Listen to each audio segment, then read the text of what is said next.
Bisa langsung, oke, ini ada yang nanya.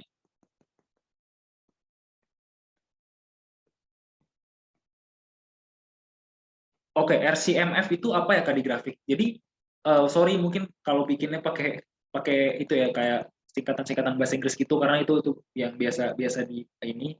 Jadi itu reinforced concrete mountain frame. Jadi itu struktur beton bertulang pemikul momennya. Jadi kalau misalkan mungkin nanti apa teman-teman kreatif people bisa rubah aja masing-masing. Kalau misalkan RCMF itu jadi itu rangka pemikul momen, tapi untuk struktur beton ya, bukan struktur baja karena reinforced concrete. Kemudian oke, ada yang nanya, bedanya modelin dinding geser batu bata sama dinding geser beton bertulang. Bedanya apa ya, Kak? Oke, jadi sebenarnya eh, ada di tabel 12 itu ada yang ini ya, dia ada di yang section A-nya itu dia ada bilang dinding geser batu bata itu sebetulnya mungkin kalau kita di analisis kayak gedung gitu itu dia nggak memberikan ini teman-teman nggak bukan sebagai istilahnya struktur pemikul gempanya gitu. Emang dia bakal ngasih kekakuan kekakuan ke strukturnya nanti cuma nggak sesignifikan kalau kita pakai dinding geser beton bertulang karena kan pasti dimensinya tebel si dimensi beton bertulang terus nanti dicor secara masif. Kalau misalkan batu bata kan dia cuma ditaruh ditumpuk terus nanti di apa di semen ditempel-tempel di plester aci kayak gitu. Jadi itu nggak signifikan. Cuma memang itu kaku kaku itu cukup kaku. Jadi bedanya modelin dinding geser batu bata mungkin nanti kalau Express sendiri sih nggak pernah ini ya nggak pernah dimodelin jadi sebuah sebuah elemen masif ya di strukturnya. Jadi itu biasanya kita beban sih. Jadi kita beban karena kalau kita modeling juga batu bata sebagai sebagai struktur penahan gaya lateralnya nanti bakal jadi overestimate gitu. Apa padahal dia nggak sepenuhnya bisa bisa ini gaya gempa tapi kita modelin kayak gitu sih teman-teman. Kemudian beban oke sorry maaf mau tanya apakah ada batasan maksimum dalam perencanaan bentang maksimum mengingat panjang bentang maksimum pada gelung ini adalah 8 meter. Kemudian boleh dijelaskan alasan atau pedoman dalam preliminary design penentuan dimensi balok tadi.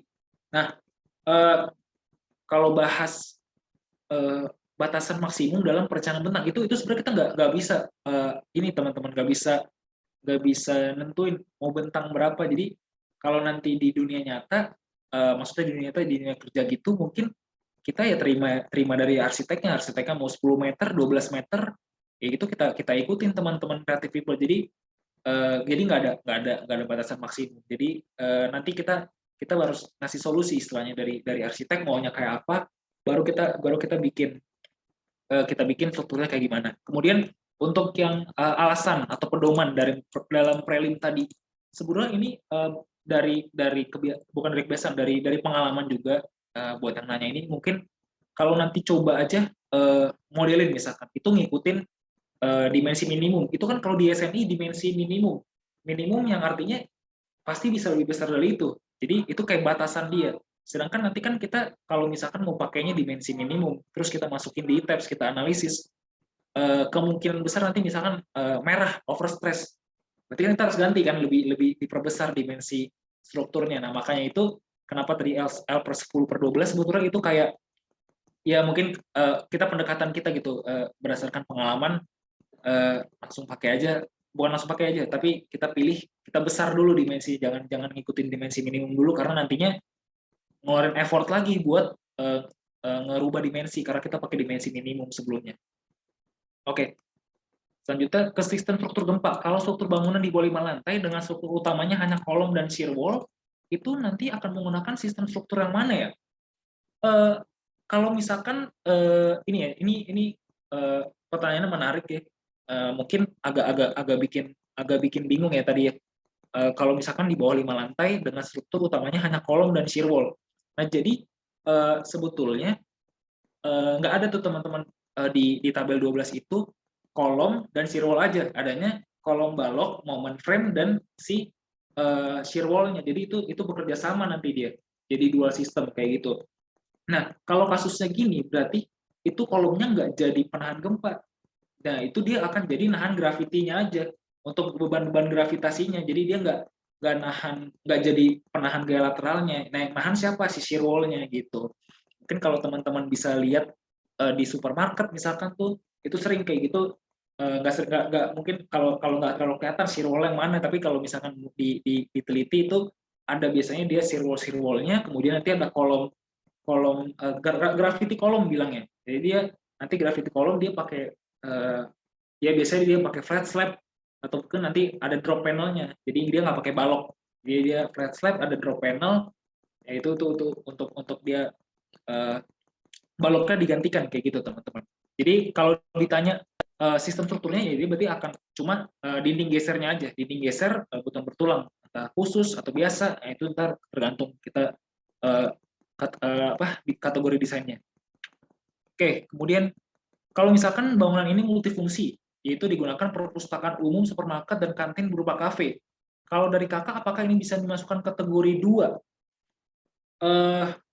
Jadi gini teman-teman, kalau misalkan kita ngebangun yang mixed use banget, misalkan mixed use ya, itu kita bisa misalkan ada apartemen nanti campur mall, ada di dalam mallnya ada bioskopnya, itu bisa kayak gitu. Itu bisa kita lihat dulu untuk kebutuhannya gitu. Kita bisa lihat dulu untuk kebutuhannya apa namanya? Kira-kira yang paling besarnya di mana gitu. Maksudnya misalkan kita kayak gini, ada perpustakaan umum, kemudian supermarket misalkan.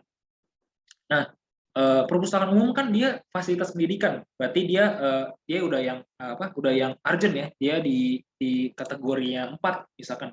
Bukan misalkan, asal dia dimasuk di kategori 4. Terus si misalkan yang lain tadi ada apa tadi? Sorry pertanyaannya ke. Nah, ya misalkan supermarket itu beda lagi misalkan di kategori 2 gitu. Nah, itu bisa sebetulnya kita bisa pilih langsung misalkan di kategori 4, jadi yang langsung paling amannya gitu. Tapi bisa pertimbangan juga teman-teman lihat yang lebih besarnya di mana gitu. Jadi itu emang agak bingungin sih kalau kita ada campur-campur kayak gitu kategori risikonya teman-teman creative people. Kayak gitu. Jadi kalau apakah bisa dimasukkan kategori 2, dilihat dulu itu kebutuhannya lebih besar di mana. Tapi kalau saran mungkin langsung diambil aja teman-teman creative people di kategori risiko 4-nya. Oke. Kemudian selanjutnya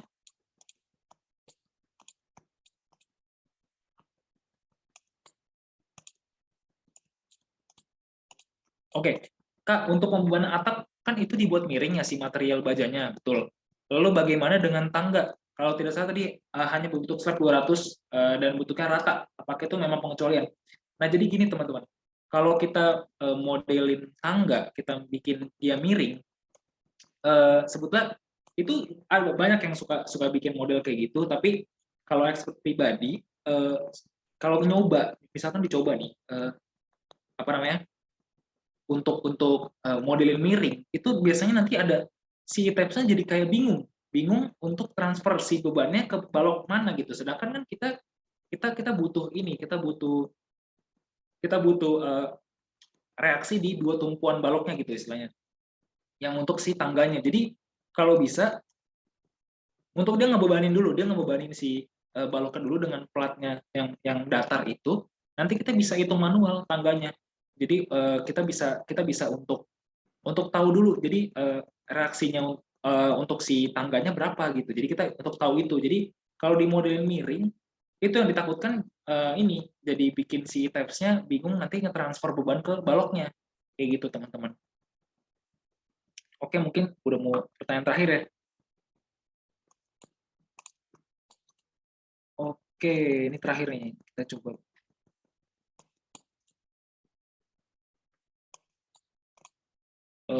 Bentar ya.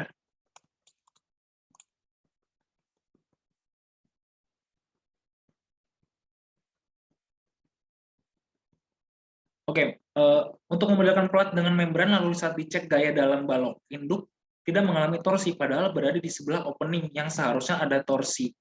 Dan ketika saya ganti jadi shell tin muncul torsi. Apakah memang seperti ini atau mungkin idealisasi ITEPS untuk elemen lain untuk plat membran dan shell berbeda?